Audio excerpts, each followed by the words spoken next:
everybody, Naomi back with IGN's E3 live show. Since there's nothing quite like a good scare, let's shamble on over to the new Silent Hill game. Anthony is here to talk about Silent Hill Downpour right now. Thanks, Naomi. I'm here with Brian and Devin. Thank you for reminding me. And we're here to show you the new Silent Hill Downpour. So just give us a basic overview of what Silent Hill Downpour is. Well, it is the 8th game in the long-running, seminal, Silent Hill survival horror series. This one's coming out on Xbox 360 and PlayStation 3 this winter, I guess we're saying officially. It is going to be a return, sort of, to the roots of the earlier games. So it's not. It has nothing to do with Silent Hill 2, it has nothing to do with the Less of the Order, none of that stuff. It's a standalone original story. But in terms of pacing and tone and kind of game style, it's sort of a throwback to the earlier Silent Hill games, the one that the fans, everybody's just saying, Homecoming was cool, Shadow Memory was cool, but now you've tried new things, let's get back to sort of the core. Cool, so let's jump into the demo and see what you guys are doing with it. Cool. So what is the whole idea behind the name Downpour? Is it that water is going to play some sort of role in it, or rain? Oh, yeah, absolutely. I mean, what tipped it off? Yeah, well, I'm just curious. Yeah, because we see a little bit of that in the demo with the water and the flooding and stuff. Totally. Yeah. So our character here, he's just gotten off of a prison vehicle, apparently. That's right, yeah. Murphy Pendleton, he was an inmate being transferred to a maximum security prison, and as their bus was passing by a little town called Silent Hill, things went wrong in the road. They got into a horrific bus crash, and Murphy woke up with, it was originally a bus full of prisoners, but he found himself to be the only guy left. Lots of blood and signs of violence. And here we have the traditional sort of Silent Hill switching from the real world to the That's hell right. world, for lack of a better yeah, term. well, we tend to call it the other world, and water's definitely the catalyst to our other world, because water basically had a lot to do with Murphy's PTSD that he's suffering from, and so it's the trigger. So anytime there's water in our environment, it could be a leaky faucet, it could be an overflowing toilet, or here it's fire sprinklers. When the water starts flowing, the downpour happens, that's basically your cue that you're going into the other world.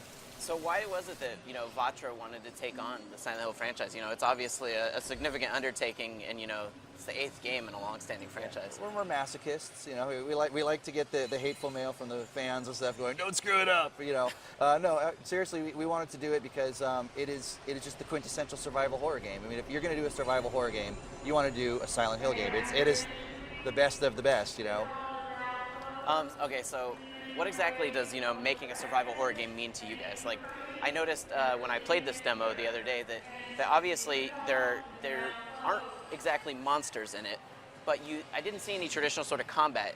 Very much so when we do see an enemy shortly, you aren't scared of it because you can fight back. You're scared of it because there's no hope of fighting back. That's right. That's right. This is the one example that we're looking at here in our first. This is actually the first other world that you'll come to in the game that you're seeing here. This is really like a flight moment. A lot of it is fight or flight, but in this one it's just purely flight. But after that, you'll get into an area where you will encounter some of the enemies that you do actually have a hope of fighting. Not to say that fighting is always the best option. A lot of times, really, if you could just fight a little hole in them and get through and get to the exit, that's usually your best strategy. Yeah, I mean, I think there's something. Oh, here we see a good example of sort of the psychological aspect of what makes Silent Hill so scary. And yeah. I do think that there's something inherently scary about not being able to defend yourself. Yeah, it's about, it's like disempowering the player, and it's really a lot of the best survival horror games have always been about having to surrender to the whim of the designer in a way. You're like, oh God, what is he going to put me through this time?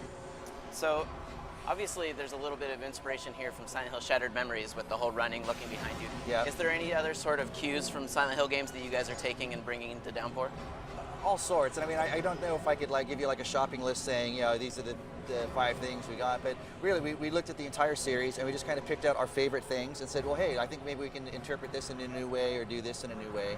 But I think long-term Silent Hill fans are going to find a lot of stuff that they'll go, oh wow, they totally clued into that, or I know what this little note that he's reading is about, or I know what that piece of graffiti is about.